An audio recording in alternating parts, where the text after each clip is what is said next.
더운 여름날 어떻게들 지내셨습니까? 고생들 많으셨죠? 또 그래도 예배당에 하나님이 올 수 있도록 시간과 환경을 허락을 해주신 것 하나님의 은혜인 줄로 압니다. 주변에 있는 분들과 함께 인사를 좀 나누실까요? 잘 오셨습니다. 또 한 번 인사하겠습니다. 주님의 이름으로 환영합니다.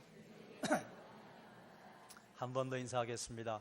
주님의 이름으로 축복합니다. 예, 우리의 환영, 우리의 인사, 우리의 축복의 근거와 이유가 예수 그리스도가 될 때 그것이 값지지 않겠어요? 수준이라고 하는 제목으로 말씀을 함께 나누려고 합니다. 올해 우리의 표가 그리스도의 장성한 분량까지예요. 그러면 그리스도의 장성한 분량까지 서가는데 우리의 수준이 어느 정도여야 하는가, 또 우리의 수준은 어디쯤 와 있는가, 그런 것들을 함께 좀 생각해 보려고 하는데 그 전에 몇 가지 좀 도입부에 나눌 말씀이 있어요. 여러분 모두 아시는 것처럼 세상이 대단히 빠른 속도로 변화하고 있지요. 얼마나 엄청난 속도로 변화하고 있는지 이런저런 자료들을 열거하지 않아도 우리가 쉽사리 느낄 수 있습니다. 여러분이 젊었을 적에 한 30년 전만 해도 여기서 목포를 간다거나 부산을 간다고 하면 새벽 밥 먹고 일찍이 출발하면 깜깜한 밤중에 도착했잖아요. 그것도 잘 가면 그렇고, 더 시골에 계신 분들, 또 도서지방에 계시는 분들은 부산이나 목포에 하룻밤 주무시고 배 타고 또 들어가야 되잖아요. 힘들었어요. 그런데 지금은 아침 먹고 출발하면 점심에 그쪽에 가서 사람들 만나고 부지런히 올라오면 집에 앉아서 저녁 먹을 수 있습니다. 참 빠르게 바뀌었어요. 이건 성경에서 말씀해 놓은 것 아니에요. 주의 종말의 때가 오면 점점 세상이 빨라집니다. 하나가 돼가요. 그러면 우리가 살고 있는 이 시대의 특징은 무엇일까? 다보스 포럼이라고 하는 세계 경제연례회의의 주장에 의하면 이 시대가요, 새로운 산업혁명의 직전에 와 있다 평가를 합니다. 다보스 포럼이라고 하는 것은 클라우스 슈바프라고 하는 사람이 1970년경인가 설립을 했어요. 그래서 매년 1월 달에 스위스에 있는 다보스에서 세계 정치인, 경제인, 그리고 저널리스트 이런 사람들이 모여서 세계의 이슈가 될 만한 건을 토의하고요. 그리고 말미에 그럼 우리는 어떻게 해야 할까? 해결 방안을 토론하는 세계적인 회의입니다. 그런데 거기서 다루는 내용이요, 정확하게 시대를 읽어요. 그리고 때로는 거기서 제시하는 해결책들이 사람들에게 대단히 값진, 그래 맞아 그거야, 고개를 끄덕일 수밖에 없는 해결책들을 내놓습니다. 그래서 다보스 포럼이 열릴 때 세계가 거기에 집중합니다. 올해 주제가 뭐였는가 하면 제4차 산업혁명의 이해라고 하는 것이었는데, 4차 산업혁명 그러니까 별로 이렇게 와닿지 않아요. 그동안 우리가 1차, 2차, 3차 산업혁명에 대한 것은 알고 있었는데요. 좀 정리를 하자면 1차 산업혁명은 물과 전기의 힘으로 생산 과정에 기계화가 들어가는 겁니다. 2차 산업혁명은요, 기계화가 된 그곳에 전기의 힘이 들어가서 대량 생산 체제가 만들어진 겁니다. 3차 산업혁명은요, 이렇게 대량 생산 체제가 만들어진 곳에 디지털이라고 하는 혁명적인 도구가 들어가서 자동화 시스템을 만들어낸 겁니다. 결국은 사람이 쓰려고 하는 물건이나 아니면 무엇을 가동하는데 1차 산업혁명은 기계가, 2차 산업혁명은 대량 생산, 3차 산업혁명은 자동화 시스템이 만들어지는 것을 우리는 겪고 살았어요. 그것이 이 세기에 거의 다 만들어졌습니다. 그러면 4차 산업혁명은 뭔고 하면 이렇게 여기저기 산재해 있는 기술들이 서로 네트워킹해서 융합해서 그 안에서 무언가 새로운 기술의 창조가 일어날 것이다, 이렇게 예견을 한다네요. 그런데 이미 우리는 4차 산업혁명을 살고 있어요. 4차 산업혁명 그러면 그림이 잘 안 그려지는데 4차 산업혁명이 일어나게 되면 우리가 겪게 될 기술들이 뭔고 하면 이런 것들이랍니다. 인공지능, 자동차 자율주행 기능, 바이오 테크놀로지, 그리고 3D 프린팅. 주변에 이미 가까이 와 있습니다. 인공지능은요, 시스템에 의해서 만들어진 지능을 말하는데 뭐 다른 것보다도 얼마 전에 우리를 깜짝 놀라게 했던 알파고라고 하는 컴퓨터 프로그램하고 이세돌하고 바둑 대국을 했잖아요. 그런데 이세돌이 졌어요. 그래서 사람들이 깜짝 놀랐습니다. 야, 이러다가 인간이 기계에게 지배를 당하는 날이 곧 오지 않겠는가. 알파고라고 하는 것은 컴퓨터 바둑 인공지능 프로그램입니다. 그래, 이것이 사람들에게 두려운 존재로, 지금 막연하게 두려운 존재로 인식이 된 건 뭔가 하면 그 안에 있는 머신 러닝이라고 하는 기능이에요. 이건 뭔가 하면 자기가 알아서 자기 혼자 업그레이드를 시키는 거예요. 스스로 자기들끼리 대국을 해서 거기서 더 좋은 해법을 찾아내는 기능이 탑재가 되어 있습니다. 그러니까 혼자 공부해서 혼자 머리가 좋아지는. 그리고 3D 프린팅은요, 벌써 우리 옆에 와 있지 않습니까? TV에서 가끔 보시잖아요. 이미 상용화가 이루어졌습니다. 기계 부품을 생산해내고 집을 짓고, 그리고 치아는요 이미 3D 프린팅으로 만들어내고요, 사람의 뼈도 3D 프린팅으로 만들어내고, 우리가 일반적으로 알고 있는 프린터는 초 위에다가 레이저가 뿌리거나 아니면 액체 잉크를 뿌려서 그걸 말려서 우리가 입체 영상으로 올라와 버리는 거예요. 제가 3D 회사에 한번 가서 견학, 참 신기하고 신묘막측하고 주행 기능입니다. 여러분 가끔 가서 보시죠. 자동차가 혼자 운전을 해요. 혼자 운전을 하는 게 아니라 미리 입력을 시켜놓으면 잘 알아서 피할 건 피하고, 그 다음에 멈출 땐 멈추고 갈 때는 가고 그런다, 그 말이죠. 또 한 가지는 아까 말씀드린 IoT라고, 인터넷 오브 띵스라고 해서 이걸 우리말로 옮기면 사요.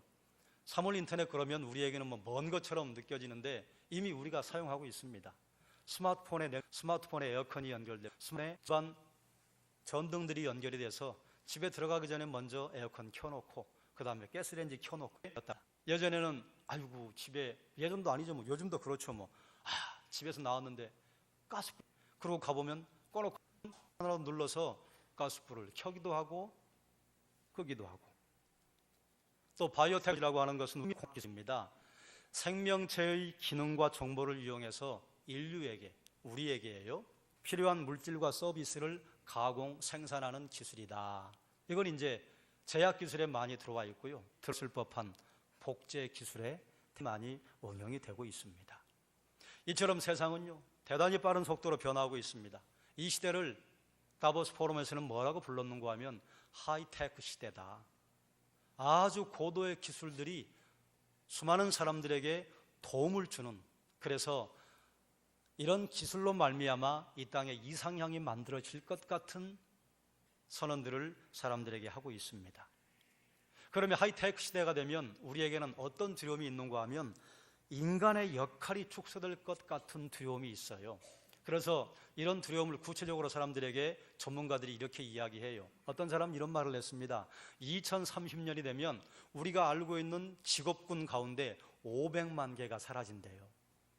그러면 여러분 지금 직장생활을 하시는 그 직장 가운데 대단히 많은 직업들이 사라질 겁니다. 여기까지 들으면요, 두려워요. 그런데 사라질 직장은요, 정확하게 또 전문가들 중에 어떤 사람들은 이렇게 말을 해요. 반복되는 일을 수행하는 행정직이나 사무직이나 생산직에 관계된 것들은 사라질 거예요. 그런데 컴퓨터나 수학이나 공학이나 의료, 인문학에 관계된 것들은요, 오히려 더 사람의 손길이 필요하게 될 거랍니다. 그래요, 많은 직업이 사라질 거예요. 그러나 그에 못지않게 또 수많은 직업들이 새로 생겨날 겁니다. 그럼 이제 이처럼 이 시대의 특징들을 우리에게 알려주는데 다보스 포럼에서 해법으로 제시한 게 뭔가 하면 우리가 생각하는 기술이라고 하는 것의 정의가 바뀌어야 할 겁니다. 두 번째가 놀라워요. 하이테크 시대가 될수록 무엇에 집중해야 되느냐? 사람에 집중해야 한다는 게 해법이었어요. 놀랍지 않습니까? 우리는 점점 기계화되고 대량 생산이 만들어지고 자동화되고 그리고 그 안에서 융합이 일어나면 그러면 사람의 역할이 축소될 것이라고 하는데요. 그런 시대가 될수록 오히려 사람이 필요합니다. 그래서 어떤 사람이 필요한가 하면 하이터치를 할 수 있는 사람이 필요하다. 이런 해법을 냈습니다. 성경에는요, 하나님께서 천지를 창조하시고 이 지구별을 만드신 다음에 사람이 살 수 있는 환경을 만들어 놓으시고 그 창조의 중심에 사람을 세워 놓으셨어요. 하나님의 만드신 피조 세계의 중심에 사람이 있다 그 말입니다. 그런데요, 꽤 수많은 전문가들이 인류의 미래가 이럴 것입니다, 우리의 앞길이 이럴 것입니다 하고 어려운 사람들의 마음에 부담되는 예견들을 한 다음에요, 그 다음 해법은 꼭 뭐냐면 사람이 그냥 하이테크 시대에 하이터치를 할 수 있는 능력을 가진 사람이 필요하다고 하는데 이건 뭐 요즘 사람들이 쓰는 말이고요. 이걸 성경으로 보면요, 아무리 시대가 바뀌고 아무리 시대가 급히 변화해도 하나님의 영에 충만한 사람이 필요하다 그 말이에요. 요즘 우리가 새벽기도회 창세기를 함께 보고 있습니다만 창세기 요즘 이제 요셉의 기사가 계속 진행이 돼요. 요셉이요 끌려가고 거기서 어려움을 겪고 두 사람을 열심히 도와줬는데 두 사람이 한 사람은 죽고 한 사람은 살아나고 술 맡은 관원장이 회복해서 다시 오이 가려고 요셉을 까먹어버렸어요. 그런데 하나님께서 바로에게 꿈을 꾸게 하셨는데 바로가 꿈을 꿨는데 두렵긴 한데 무슨 내용인지 모르겠어요. 그래 애굽의 학자들과 현인들을 불러서 이게 무슨 내용이냐 몰라요. 그래 이제 술 맡은 관원장이 요셉을 기억해내고 여차저차 거시기저시기 했습니다. 그래서 요셉을 불러봐요. 그런데 요셉이 꿈을 이야기해주면서 이 꿈의 해석이 어떻게 되냐 물었을 때 뭐라고 하는가 하면 꿈의 해석은 하나님께 있습니다. 그러자 바로가 뭐라고 하는가 하면 이처럼 하나님의 영에 감동된 사람을 우리가 어디에 가서 얻을 수 있을까? 그래서 요셉을 애자로 삼으니까 애굽의 총리가 돼요. 그럼 이게 무슨 상관이 있습니까? 여러분 보세요. 요즘 한국과 후진국의 차이점이 대단히 많잖아요. 여러분이 선진국에 가면 와 부럽다. 또 어떤 건 아이고 우리나라랑 똑같아. 그런데 우리보다 못한 나라 죄송합니다만 그 나라 민족들에겐 죄송합니다. 어찌적으로 떨어져. 여러분 이런 생각하잖아요. 아이고 우리나라 60년대 같아. 우리나라 70년대 같아. 그래서 수많은 사람들이 지금도 아메리칸 드림을 꿈꾸고 그쪽 가려고 해요.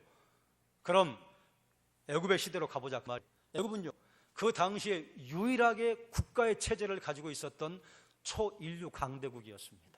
주변의 사람들이요 애굽의 드림을 꿈꾸고 애굽으로 가던 시대예요. 애굽의 하이 테크놀로지를 사람들이 꿈꾸고 애굽의 기술을 배우려고 수많은 사람들이 가던 시대예요.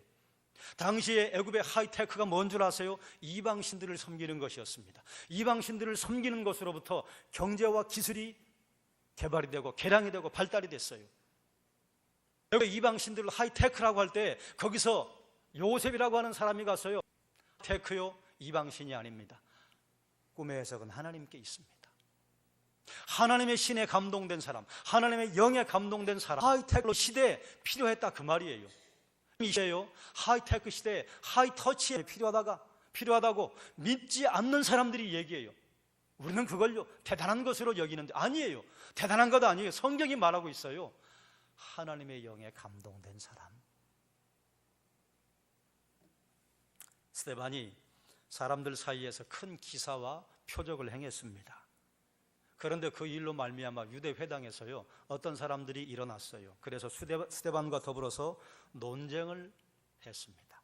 그런데 스데반의 지혜와 성령으로 말함을 사람들이 이겨낼 길이 없었어요. 그래서 스데반에게 기분은 상했고 그래 애매한 것으로 스데반을 고소 고발해서 공회로 끌고 갔습니다. 우리 본문이 그 내용이에요. 여러분 지금 이 상황이 좋은 상황입니까? 대단히 어려운 상황입니까? 대단히 어렵죠. 스데반이 무슨 사회적인 일탈을 했습니까? 윤리적인 범죄를 저질렀습니까? 복음 전하다가 복음을 사람들에게 선포하다가 그러다가 어려운 상황에 처했어요. 여러분 성도로 그리스도인으로 살아가다 보면요 내가 잘했는데 어려움 당하는 경우가 생겨요. 내가 때문에 어려움 당하는 경우가 생겨요. 내가 주의 은혜와 능력과 사랑을 드러내다가 어려움 당하는 일이 생겨요. 스탠이 그랬다 그 말이에요. 여러분, 이런 상황과 이런 환경에 여러분이 만약에 떨어진다면 여러분은 어떤 태도와 어떤 반응을 합니까? 어려운 상황이에요. 스테반의 사람됨이 드러나요. 스테반의 이걸 또 다른 말로 하면요, 점점 기술이 발달할수록 하며 사람다운 사람, 사람의 성품을 가진 사람. 우리는 여기 하나 더해서 성령의 향기가 드러나는 사람입니다. 스테반이 은혜와 권능이 충만하여 큰 기사와 표적을 아멘 하는 사람입니다. 이것이 하이테크 시대 하이터치와 무슨 상관이 있냐고 여러분 의문을 있습니다. 대단히 큰 능력이에요. 하나님의 은혜라고 하는 것, 은혜가 뭡니까? 내가 받을 수 없는데 받는 게 은혜야. 은혜의 원래 의미가요, 너그러움, 긍휼함이에요. 스테반에게 무엇이 있었느냐? 하나님의 너그러움, 하나님의 긍휼함이 있었습니다. 그런데 이것이 무엇과 함께 있었다고? 하나님의 권능과 함께, 은혜와 권능이 함께 있는 게 여러분에게는 가볍게 여겨지시지요? 있는 건 이건 격이세요. 어떤 사람이 은혜로워요. 다른 사람에게 겸손해요. 긍휼을 베풀어요. 되게 그런 분들은 권능이 없어요. 권능이 있는 사람은요, 다른 사람들에게 은혜롭지 못합니다. 돈의 권능을 가진 사람은요, 그걸 가지고 다른 사람들에게 긍휼을 베푸는 게 아니라 다른 사람들을 가진 사람은요, 그걸 가지고 다른 사람들에게 너무 베푸는 게 아니라 합니다.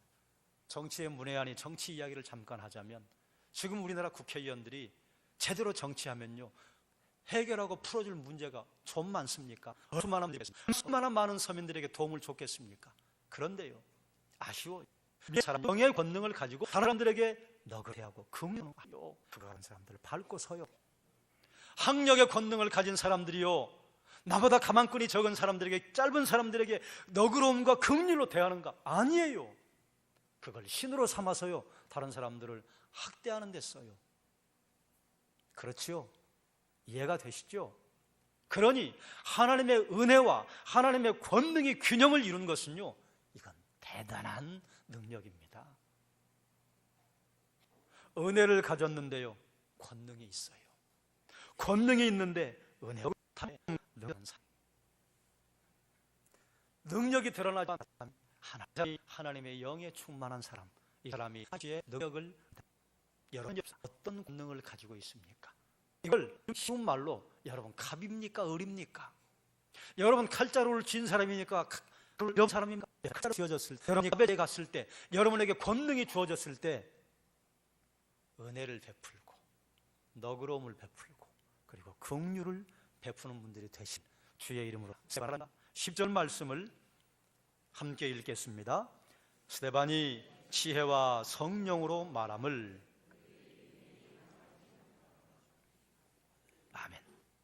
스테반이 성령 말로요, 이걸 다른 말로 한마디로 바꾸자면, 스테반은요, 지금 앞에 서 있는 유대인 가운데 어떤 사람들과 가지고 말씀을 가지고 전쟁이 벌어졌습니다. 스테반은요, 자기를 변증할 수 있는 능력이 있는 사람이었어요. 자기가 주장하는 바를 말씀에 비추어 사람들이 생각하는 사회 통념에 비추어서 그것을, 이것은 옳고 이것은 옳지 않습니다, 그래서 이것이 옳지 않겠어요? 라고 성하고 변한 능력이 있었던 사람이에요. 그런데 그의 변증의 능력이 어디서 왔는가? 지혜와 성령의 말함으로. 우리 한글 성경에는요, 지혜와 성령으로 말함 이렇게 해놨어요. 그래서 이것이 성령의 지혜, 성령의 능력 같은 생각이 들어요. 그런데 다른 성경 보면요, 지혜와, 스테반의 지혜와 성하는 사람이 감하지 못했다. 여러분, 지혜가 뭡니까? 그동안 우리는 지혜가 뭔지 말할 수 있게 되었어요. 우리가 책상머리에서 아니에요, 실생활에서 하나님의 말씀에 비추어 보아서 하라고 하신 것과 하지 말라고 하신 것을 구별해낼 줄 아는 능력. 요즘은요, 여기서 보러 주어진 지식들을 서로 통합하고 융합할 수 있는 능력, 네트워킹 할 수 있는 능력, 지혜라고 하잖아요. 성도의 능력, 성도의 주심으로부터 그리고 성령으로부터 주님께서 저들에게 말씀하셨어요. 성령이 너희에게 임하시면 내가 너희에게 한 말을 기억나게 하시고 너희를 진리 가운데로 인도하시고 사람들이 너희를 공회에 팔 것이다. 그때 무엇을 말할지 고민하지 말아라. 성에서 너희가 말할 것을 생각나게 하실 것이다. 그런데 스데반이 주님께서 말씀하신 대로 공회에 팔렸어요. 스데반에게 지혜가 있었습니다. 그런데 제가 능력을 의지됩니다. 하이테크 시대에 창조하고 받는 사람이다. 지혜가 있다고 하는 사람, 지식이 있다고 하는 사람은요, 성령을 의지하기가 어렵습니다. 여러분, 지식을 사람들이 하나님 앞에 무릎을 꿇습니까? 한근히 하나님 무릎을 꿇습니까? 여기 우리 예배당에 오신 분들이야 하나님 앞에 지혜가 있고 지식이 있어도 하나님의 존재, 하나님의 인도하심, 하나님의 문이시니까 남들도 다 그런 줄로 생각을 하시겠지만 교회당 밖은요 그렇지 않아요. 가방끈이 좀 길면요 그렇지 않아요. 그러니 하나님의 지혜와, 아니 내 지혜와 내가 얻은 지혜와 그리고 성령의 말하게 하심이 함께 균형을 이룬다. 이건 대단한 균형 감각입니다. 지혜가 있고 지식이 있다고 하는 사람은요 그걸 강조해요. 또 반대로 이런 것도 있어요. 성령의 말함을 의지하는 사람은요 무식한 사람이 많아요. 예전에 중세시대에 그러지 않았어요? 지구는 둥글다고 어떤 과학자들이 이야기하면 야, 왜 지구가 둥글어? 지구는 평평해. 너 지구 둥글다고 말하지 마. 그러면 혼낼 거야. 평평하다고 고백해. 그러니 목숨이 아까워서 그래요. 지구는 평평합니다. 종교재판에서 그렇게 선언하고 나가서 돌아서서는 그래서 지구는 둥근 걸 어떡해? 이렇게 말했다 그 말이에요. 그런데 과연 그게 성경의 소리를 다시고 북극 하늘에 하나님께서 좌정에 계시고 하나님은 거짓 정보를 주지 않았습니다. 그런데 사람들이 내가 보고 싶은 수로 내가 싶은 내 생각대로 전대를 가지고 성경을 본 거예요. 성경은 땅이 평평하다고 정보를 주지 않았습니다. 오히려 공중에 매달려 있다고 정보를 줬어요. 그래, 사람들이, 성도들이, 그리스도인들이 신앙을 가지지 않은 사람들이 성경의 진리를 말할 때 신앙을 가지지 않은 사람들이 말했다고 그 진리를 진리가 아닌 것으로 밀어붙여버리는 무지가 얼마나 많이 있었습니까? 그런데 그런 무지는요 지혜와 성령의 말하게 하심이 함께 있었다? 대단한 어느 지의 강점이 있습니까? 성령의 말하게 하심의 강점이 있습니까? 그 어도요 한쪽만 너무 강조하면요 잘못될 가능성이 있어요. 지혜에 성령의 말하게 하심이 사는 어떤 사람이었는가? 15절 말씀을 보겠습니다. 읽겠습니다. 공회 중에 앉은 사람들이 다 스데반을 주목하여 보니 그 얼굴이 천사의 같아. 아멘. 그 얼굴이 천사의 얼굴과 같아요. 스데반은 인격 신앙 사람. 여러분, 스데반은 이미 이때요 죽음을 직감했습니다. 죽을 걸 알았어요. 죽음의 순간에 얼굴이 천사와 같이 빛날 수 있습니까? 여러분 이렇게 생각할 수 있어요. 아, 그런 순간 되면 내가 얼굴이 천사와 같이 빛나지. 그래요. 그럼 제가 이렇게 질문하면 어떨까요? 여러분 자녀들의 문제 때문에 얼굴이 천사처럼 빛납니까? 여러분 경제적인 골리앗을 만나면 거기서 얼굴이 천사처럼 빛납니까? 남편과 아내의 문제를 만나면 여러분 얼굴이 천사처럼 빛납니까? 가족과 친척 안에서 여러분의 마음을 알아주지 못하고 여러분을 공회와 같은 곳에 던지면 그러면 여러분 얼굴이 천사처럼 빛납니까? 죽음을 직면한 이 순간에 얼굴이 천사와 같이 빛이 났다. 얼굴이 천사의 얼굴과 같더라. 이런 말에 그건 대한력이에요. 죽이겠다고 덤벼드는 사람들 앞에서 얼굴이 천사처럼 빛이 났대요. 이건요 스데반에게 하나님의 임재가 드러난 거예요. 스데반에게 하나님을 믿는 그 믿음이요 지금 드러나는 거예요. 여러분 얼굴은 그 사람의 됨됨이를 말해주잖아요. 그래서 링컨이 한 말 여러분 잘 아시잖아요. 사람이 나이가 40이 넘으면 그 얼굴을 책임져야 합니다. 그러지 않아요? 여긴 거짓말을 못해요. 그 사람의 인품, 그 사람의 신앙, 그 사람의 성격, 그 사람의 생각, 그 사람이 요즘 겪고 있는 삶의 모습이요, 여기다가 그리려고 맘먹지 않아도 고스란히 나옵니다. 그래, 여러분의 얼굴은 어떻습니까? 제가 가끔 여러분에게 이런 말씀을 드린 데 있죠. 여러분 집에 가서 여러분의 얼굴을 한번 봐보십시오. 거울에 비친 내 얼굴, 거울에 비친 얼굴이 아이고 참 아름답다 곱다. 아름답다고 하는 건요, 예쁘다 밉다와는 좀 달라요. 예쁘다 밉다는요, 그건 시대에 따라 바뀌고 나라에 따라 바뀌어요.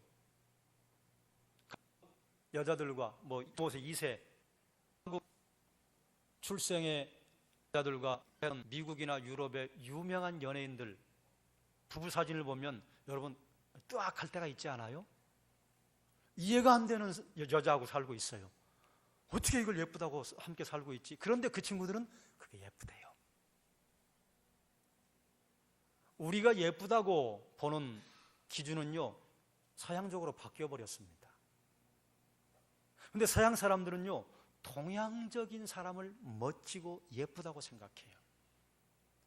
한번 보세요. 유명 연예인들이 한국 여자 만나가지고 행복해하면서 찍은 사진 보면요, 일단 눈이 작아요. 그리고 광대뼈가 좀 튀어나와 있습니다. 그런 여자를 보면 신비롭게 느낀다네요.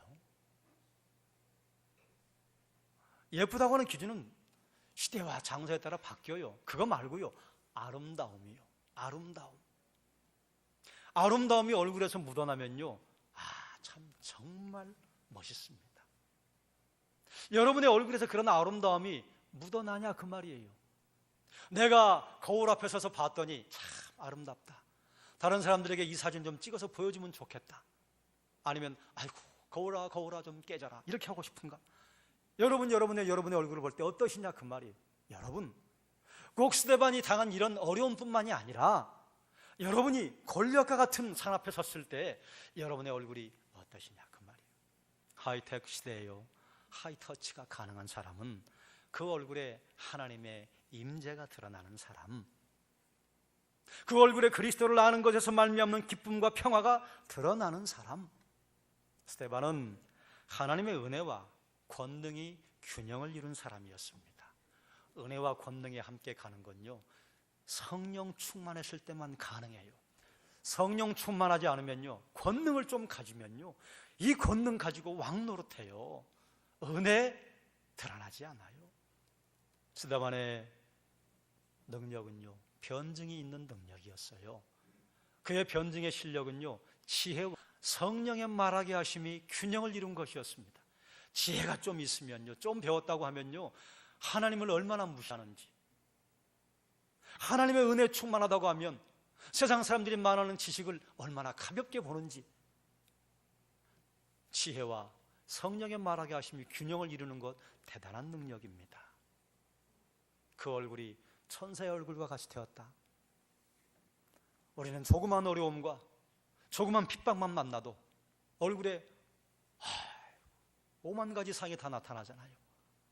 그런데 스데반은 죽음을 느낀, 이제는 죽었구나. 그래서 장렬하게 거기서 순교하기 위해서 서슴없이 복음을 선포하는 그 자리에요, 얼굴이 천사와 같이 되었다. 여러분, 이런 상황에 얼굴에 하나님의 임재가, 천사와 같은 모습이, 아름다운 하나님의 영광이 빛나는 것은요, 그 능력입니다. 여러분, 스데반이 유대인들 앞에서 드러낸 이 능력을 가볍게 보시면 안 됩니다. 저는 여러분이 이런 능력을 가진 분들이 되시길, 그리고 이런 능력을 다른 사람들에게 드러내시길 주님의 이름으로 축원합니다. 말씀을 정리합니다. 시대가 대단히 빠른 속도로 변하고 있습니다. 그래서 우리가 4차 산업혁명의 앞에 서 있다. 4차 산업혁명으로 인해서 인공지능, 공간 프린팅, 3D 프린팅, 자동차의 자율주행 기능, IoT, 바이오 테크놀로지, 뭐 이런 것들을 우리가 이제 겪으며 살아갈 거예요. 4차 산업혁명으로 인해서 사람들의 역할이 조정이 되고 수많은 사람들이 직업을 잃을 것이라고 두려워하고 있습니다. 여러분, 두려워할 것 없습니다. 아시잖아요. 전기기관차가 나올 때요, 전기 엔진이 나올 때요, 수많은 사람들이요, 그걸 쓰지 못하게 하려고 얼마나 애를 많이 썼습니까? 왜요? 그거 나오면 수많은 사람들 밥줄 끊어진다고 생각했어요. 그런데 어때요? 더 많은 직업들이 생겨났어요.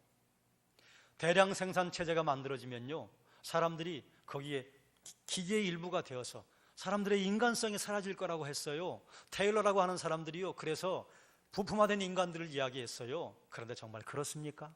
아니에요. 더 많은 직업이 생겨났어요. 더 많은 인간성, 인간다운 인간, 오히려 사람다운 사람이 사람들에겐 더 빛이 났습니다. 자동화 시스템이 만들어질 때도요, 수많은 사람들이 얼마나 두려움에 떨었는 줄 압니까? 모두 다 직업을 잃어버릴 줄 알고 그랬습니까? 아니에요. 문명의 이기예요. 여러분, 여기 계시는 우리 어머니들, 집에서 쿠쿠밥솥을 쓰시면서 그 쿠쿠밥솥을 막 경배하고 숭배하고 그것 때문에 두려운 마음이 드십니까? 얼마나 좋아요. 쿠쿠밥솥이 생겨서 여러분 부엌에서 쓸 시간들을 얼마나 건강하게 사용할 수 있는 쪽으로 바뀌었냐, 그 말이에요. 겁먹을 것도 없어요. 인공지능이요, 겁먹을 것도 없습니다. 인공지능 전문가들이 하는 이야기는요, 그건 걸음마 수준이래요. 인공지능이 우리가 두려워하는 것처럼 아이고 우리가 기계의 지배를 받는 거 아니야, 그쯤 되려면요, 인공지능이 인공지능으로 끝나는 게 아니라 인공지능에서 손이 나와야 되고 눈이 나와야 되고 입이 나와야 되고 귀가 나와야 되고 발이 나와야 돼요. 거기까지 가려면요, 우리 주님 오실지도 몰라요. 바둑에서 이겼다? 바둑이 대단히 많은 수가 있지만요, 바둑은 바둑이에요. 그건 인생의 삶의 현장이 아니에요. 수많은 수가 있지만요, 수많은 수를 수백 대 컴퓨터가 연결이 되어서 그 중에 하나를 찾아내는 게 그게 무슨 대단한 일입니까? 수백 대의 컴퓨터가 연결된 것보다 한 사람이 앉아서 하나님이 주신 두뇌를 가지고 싸우는, 이게 기적이에요. 자동차 자율주행이요, 여러분, 자동차 자율주행, 지금 테슬라라고 하는 회사가 그걸 열심히 만들고 있는데요, 한 5월 달인가 조그만 기사가 났어요. 자동차 자율주행 기능 실험하다가 두 사람이가 죽었어요. 얘가 인식을 못하는 거예요. 자동차 자율주행은요, 연구실에선 가능해요. 상도동에 오면요, 걘 먹통이에요. 왜 그런 줄 아세요? 세상에는 모든 도로가 자동차 자율주행을 할 수 있는 그 시스템에 맞춰서 센서가 다 만들어져야 됩니다. 언제 될지 몰라요. 두려워하지 마세요. IoT요, 사물 인터넷이요, 막 괜히 두려워해요. 쿠쿠밥솥 쓰듯이 쓰면 돼요. 그런데 무엇을 우리는 경계해야 하느냐? 하이테크 시대가 되면요, 테크놀로지, 기술이 신이다. 기술이 너희의 길이요 진리요 생명이다. 이렇게 선포해요. 우린 그걸 배격하면 되는 거예요. 그 외에는요, 두려워할 것 없습니다.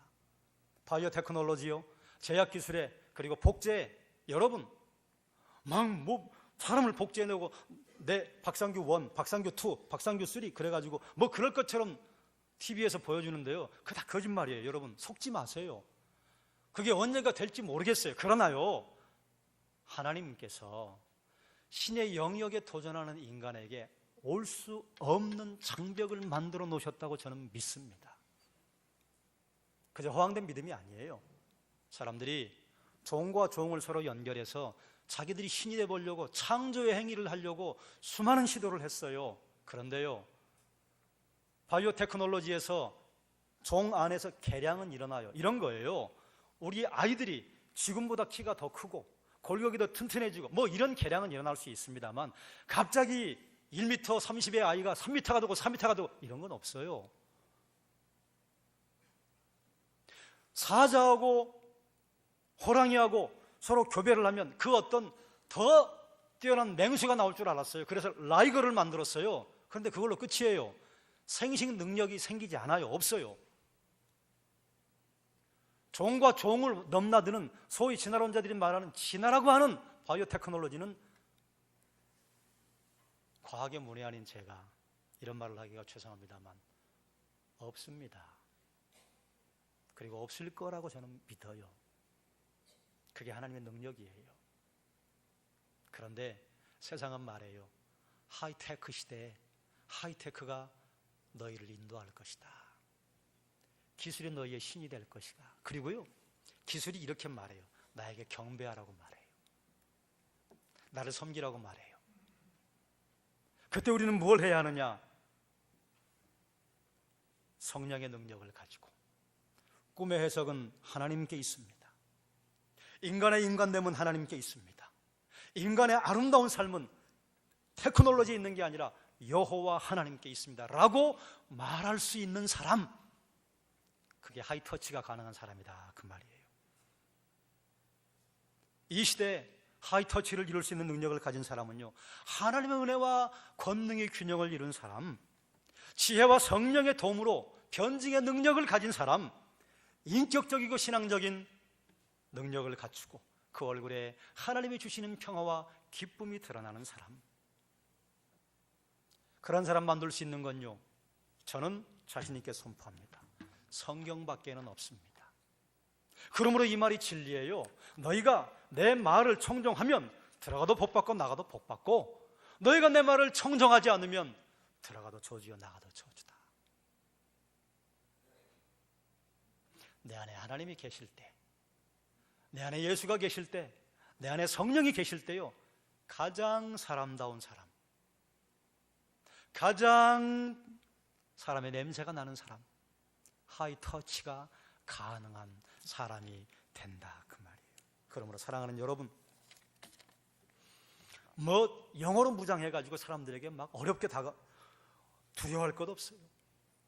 하나님의 영에 감동된 사람, 하나님을 아는 사람, 하나님이 내 안에 계시는 사람, 결국은 세상은요, 이런 사람을 기다려요. 그런데 거기요, 하나님을 쏙 빼요. 그러므로 사랑하는 여러분, 여러분에게 저는 한번 도전하고 싶습니다. 여러분의 수준은 어느 정도입니까? 그리스도의 장성한 분량까지 가는데 여러분의 수준은 지금 어느 지점에 와 있습니까?